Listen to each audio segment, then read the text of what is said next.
अस्सलाम वालेकुम एवरीवन। मैं इस दरख्त के साथ खड़ा था तो मुझे ख्याल आया, अफ्रीका का एक कबीला है, वो जब किसी दरख्त को काटना चाहते हैं ना तो पूरा कबीला इकट्ठा हो जाता है, दरख्त के गिर्द दायरा बना के खड़े हो जाते हैं वो, और दरख्त को बुरा भला कहना शुरू कर देते हैं।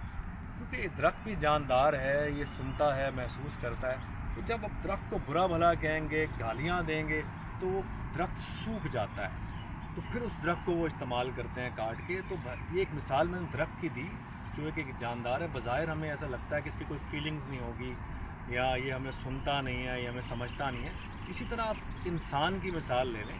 अब किसी से कोई छोटी सी गलती हो जाए, हम उसको इतना बुरा भला कहते हैं, इतना डांटते हैं कि वो उसका बिल्कुल दिल टूट जाता है, उसके जज्बात को हम रौंद के रख देते हैं। तो ऐसा नहीं करना चाहिए। सम टाइम बच्चों से गलतियाँ हो जाती हैं, सम टाइम आपके ऑफिस में आपके कोलीग्स हैं, आपके साथ कुछ काम करने वाले आपके जूनियर्स हैं। तो अपने दिल को बड़ा रखें, अपने दिमाग को वसी रखें।